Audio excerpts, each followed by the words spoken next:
Good afternoon. This is day 6, and what we will be learning, let's see. We will be learning typecasting, and then we will moving on to this working with files, and then it's like how to print and how to access the data inside a file. Okay, let's see how it works. In this typecasting, we will be knowing how many types are there in this typecasting. Next, we will be using arrays to print strings or to store strings and file data which are present inside the data which are present inside the files. Okay, then we will be moving on to this array list class, but I didn't explain it yesterday, so I will be leaving it for today's session. Okay, well, let's see what is typecasting.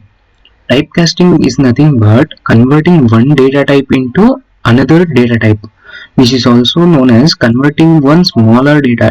It may be of smaller kind or a bigger kind. It is called as a typecasting. Okay, just converting one data type into another data type is called typecasting. In this, there are namely two types. Main types of typecasting are this implicit type and explicit type. Okay, let's take an example of implicit type, where implicit type is nothing but it can convert a smaller type to a larger type of size automatically. Let's see in a whiteboard. Let's take an example of a bucket, or like this one. This will be the 5-liter bucket. This will be the 5-liter bucket, and this will be the 2-liter bucket. Okay, if I want to store this, this is filled with the water. Okay, fully filled with the water. If I want to store this water, 2-liter water into this 5-liter, then I can store it easily. There will be no loss in the data. Okay, so this is similar to the data type. We don't require any of the material or the medium to transfer this 2-liter of water into this 5-liter bucket. Okay, let's see what is implicit function now. It is converting a smaller, it converts automatically. Okay, this is also called as winding casting or automatical casting, automatically type. Okay, it comes from byte, short, char, int, long, float, double, where we can convert from byte to double without any other functions or class is required. We can convert directly into double.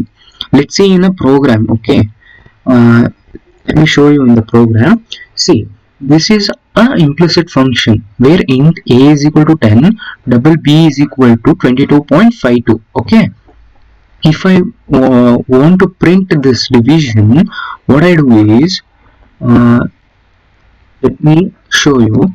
This is a dv is equal to int b by a. We can, if I want to, wait a minute, I will show you this. I want to convert this 10, integer 10 into a double. Okay,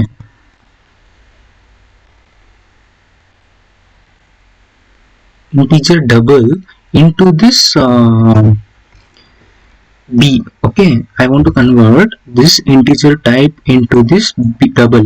We are not using any kind of functions here. Okay, we can directly print the system output. Okay, for example, I can print directly b value, because see here I'm not storing any decimal or fraction values inside this int, but it will give me the answer in double.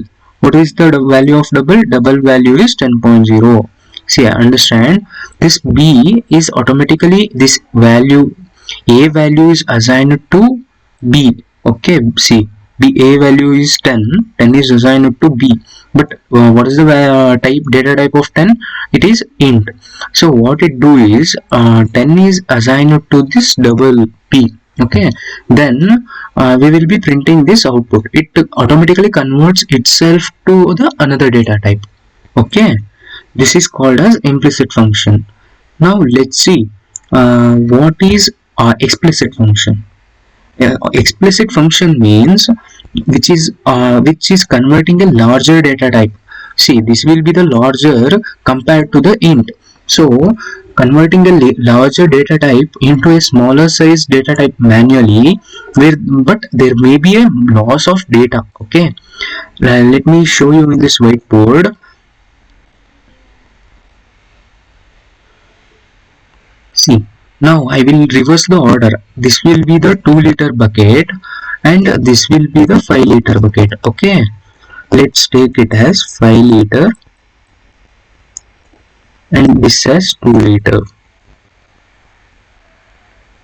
Now what I want to do is, I want to transfer, this is fully filled with the water now. This is how having 5-liter.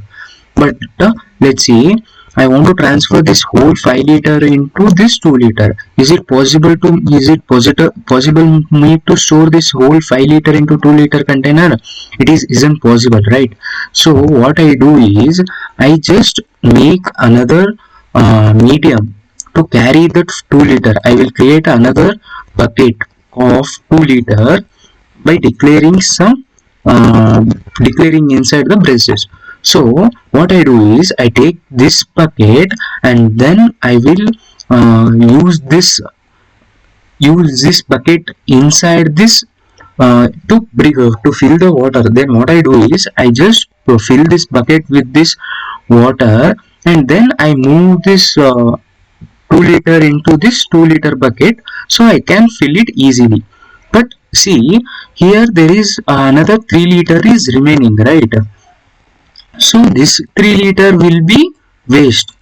Okay, we can't store the whole 5-liter. We can only store 2-liter. So this 2-liter is filled up here and there is no space to store 3 liters.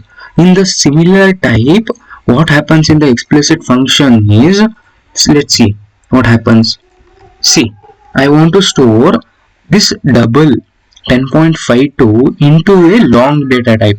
Okay, let's see what it will print for me. See, I have given the data type explicit function a variable is equal to 10.52, where the data type of a is in the case of double. But what I am doing, I am converting this a into this long using this operator, long operator. Then I am assigning this value into this long b. Okay, what happens when long b is assigned? Then this a is converted from double to long. What happens is, there will be a loss of data because it can store only integer data types. So it stores only 10 and the 0.52 data will be will be lost. Okay, then what happens is, it goes to print system and it will print the output for me. Okay, let's see what happens next. This is how implicit and explicit function works. But let's see how this wait a minute. Let's see how this data works using an implicit or some.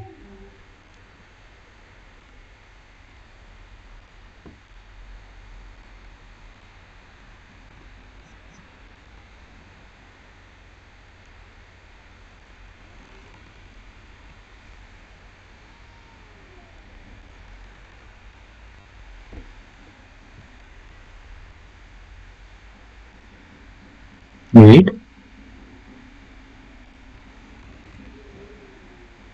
See, now I will be using these operators to divide, where there are 1000 lines of code. So what I want to do is, I want to convert the code here itself. Okay, now see, this b value is double and I want to convert this double value of b to an integer so that I can easily divide. Let it be 222.53. Okay, this what happens in this case is, this 222.53 is converted into 222 because of this condition, int condition. Okay, it doesn't store any data regarding to b. If I tell to print b value, it prints this whole value. Okay, in this it doesn't consider the converted value because we are not storing this int b value. Okay, and then what happens, let's say I want to declare int dv. Then what happens is I will giving me the output. Let's see what will be the output. See here, it is giving me 22 points. This, let me remove this, and then again see what happens is I am giving the output value of b will be 222.53 because it doesn't store any value, that converted value of b here. So it is giving me the output of this original value. And then, but in this case we will be requiring, if I divide 222.53, I want the answer in decimal, right? But it is not giving me in the decimal because I have converted this 222.53 into 22. But what if I convert this into a double data type? I will show you that also. It must be 22.3, right? But it doesn't give me 22.3. It just gave me 22.0. Okay, that's all. That's all about this typecasting, how it works. If you have any doubts, do contact me. Now let's move into this working with files. In this we will be creating a new file and insert some data using Java. Okay, and also we will be reading that file using some Java programs. To create or replace the file that we want to write, okay, we will be using this print writer object reference name and new printer within the bracket, within the use of braces parenthesis. We will be writing the file name .txt with the extension we will be writing, so that what happens is it creates a new file, or if the file exists, it just replaces the file with this name. Okay, then this whole thing is included inside the print writer. Okay, print writer is nothing but a inbuilt class. Let's see how to create a program.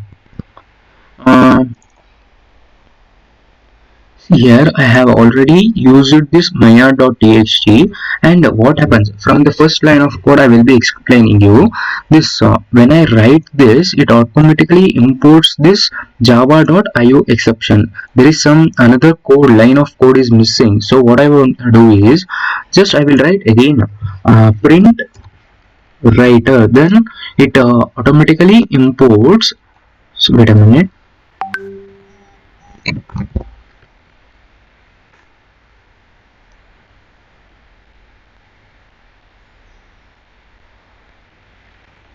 Let me import it manually. Java.io print writer. Okay. Then what happens is I will be giving this print writer, okay, and creating a object reference name as op. Then what I do is I will be using a new memory allocation, so I will be using this new code here. And then again print writer, we are defining it as an object. What are objects I will be explaining in this today's session. Then I will be giving some name to the file with the extension of .txt. I wanted to create a .txt file, so I will be giving this name. If I have any of the files regarding with the same name, let's see what is there, what is stored here. See, it is stored some data, right? If I say to print or to run this, if I run this program, what will do is it just goes to this finds this file and gets replaced to it. But what if there is no file in this name means, then what happens is it just deletes, sorry, it just creates a new file with this name. Okay, then what I want to do is I just want to print the statements or the print some data inside that file. So what I will be doing is I will be using op.println. op is nothing but this one, object reference to this file. Okay, by using this object referer we will be going inside this Java file, okay, in this maya.txt file, and we will be printing the Java statement. Okay, if I include another statement, then what happens is let's see, I will be getting another data stored inside it. Okay, let me print John.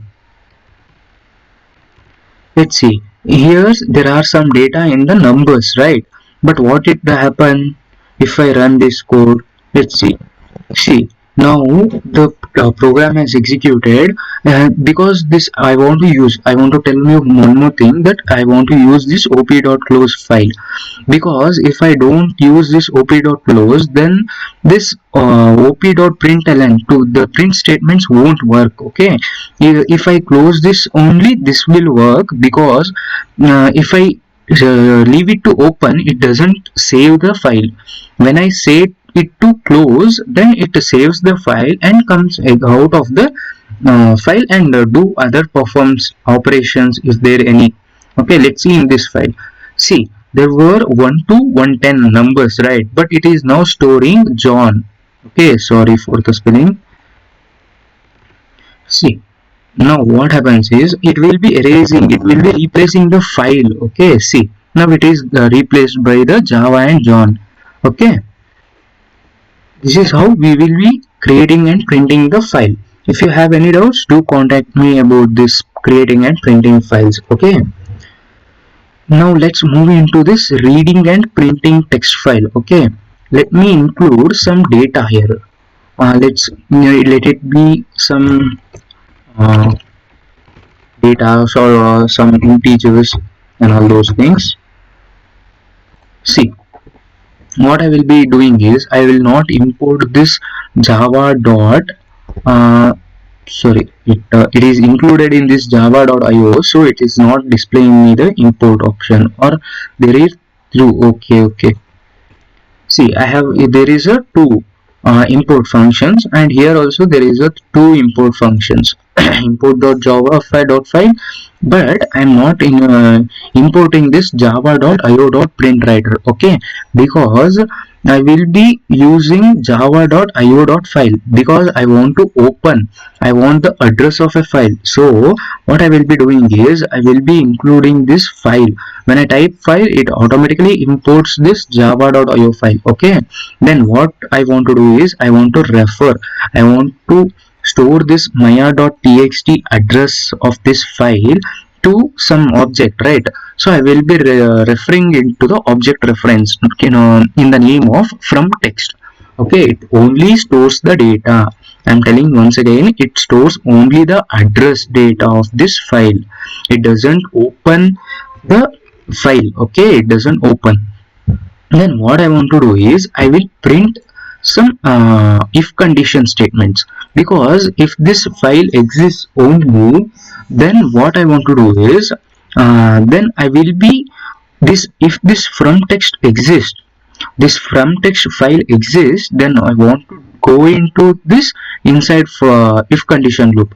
If not, I want this not to be executed, so I will be using else condition, and I will be using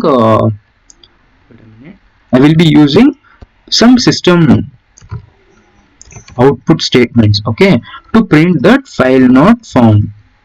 We can use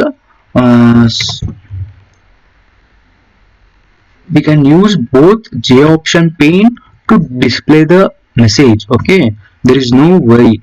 Let me show you the both. Okay,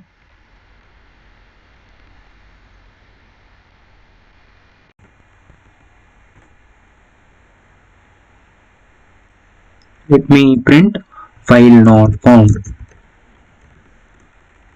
I want to include quotes to print.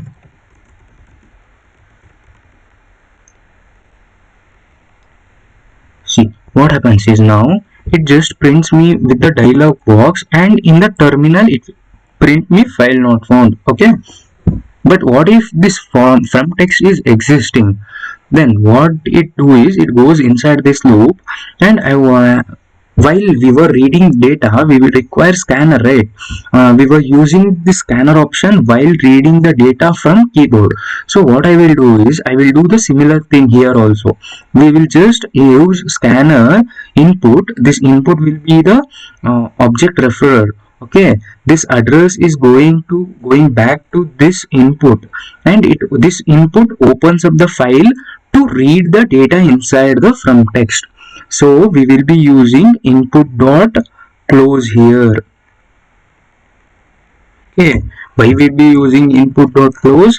We will be using it because this from text only stores the data, but this input is opening this file using its address data. Okay, so all the address data is storing inside this input, so we will be using input dot close here and input dot next line.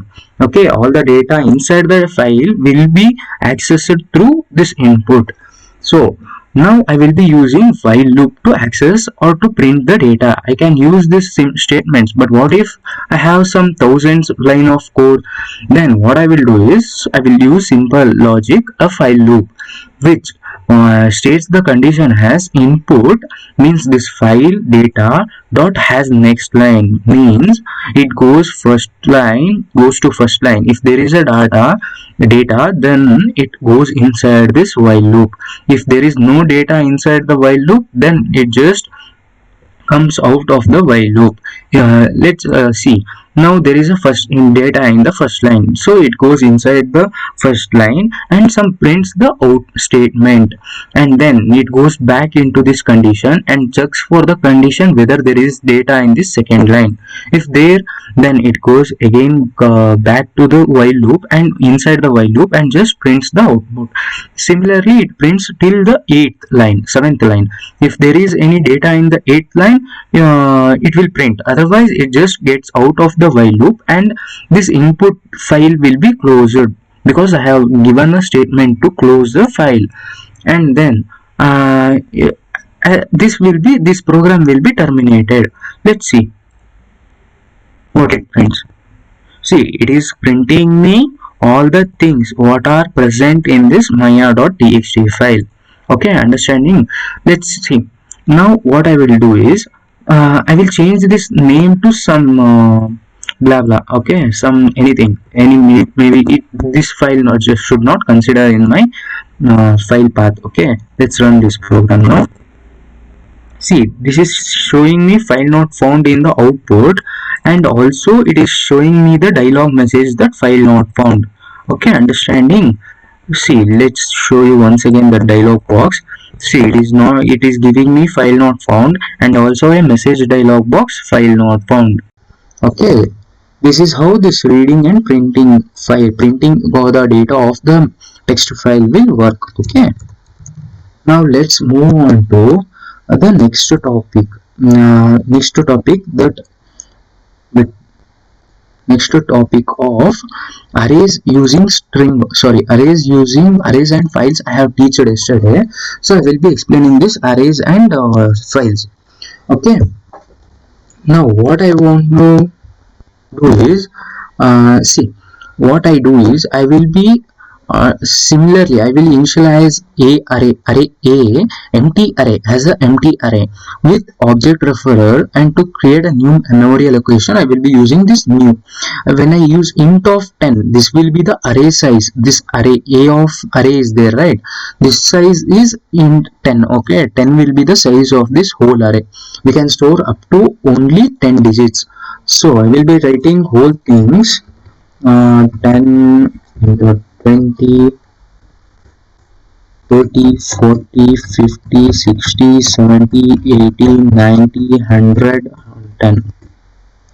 Okay, see, what I will be doing is this I will be first initialize this array into an int a, and I will be initializing I is equal to 0. Why I will be initializing I is equal to 0? I will show you. Wait, till now first we will go into this file. We will be creating this file, because to access this file we want this file address. So what we will do is we will just create a new object called file with the name of the object referrer as file itself, but in the small case, and then is equal to new file, and then with the name of maya.txt. Observe here, if this file doesn't exist, it doesn't checks the condition.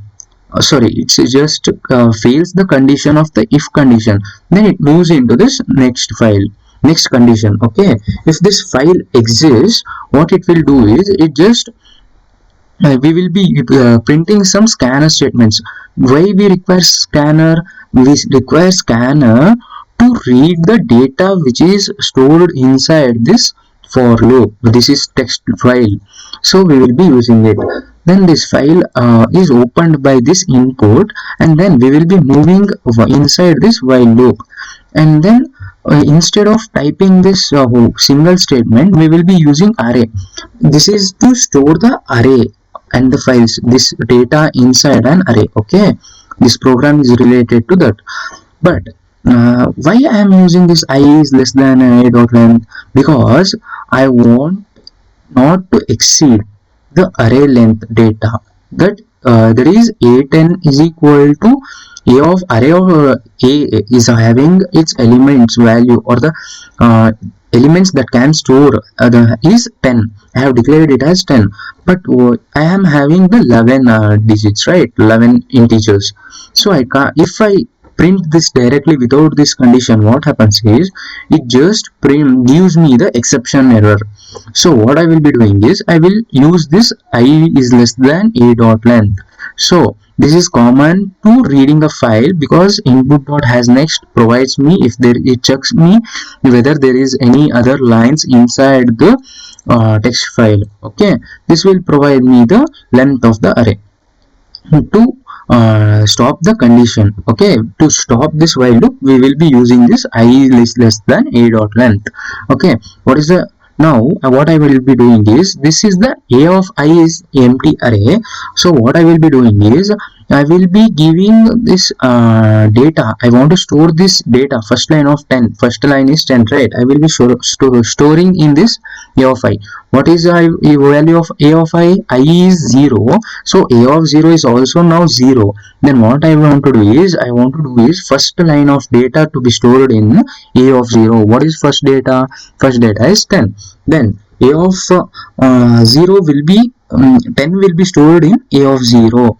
Okay, similarly then it prints me the statement of a of I. Then what happens is, then it prints the I plus plus. Okay, it increments the I operator from 0 to 1. Then it goes back to the while condition, and again it checks the condition, and again it comes back or comes inside the condition. Okay, what happens now is a of 1, I becomes 1, then the second line data will be stored inside this a of 1. Okay, what is a of y data? A of 1 data is now it is 20, so it will be storing it, and then it moves into the system operator to print the statement, and then it increments the data. Similarly, it moves into the several steps till this 10th step is acquired. When 10th step, it executes 10th step, and it goes back and checks the length. What is the length of this array? Length of the array is still a 10. So it does, this condition 10 is not less than 10, so the condition fails and it comes out of the while loop, and it just closes the input. I will be including another statement of else condition. If file not found, it should print me or it should provide me the output as file not found in the dialog box. Okay, let me show you.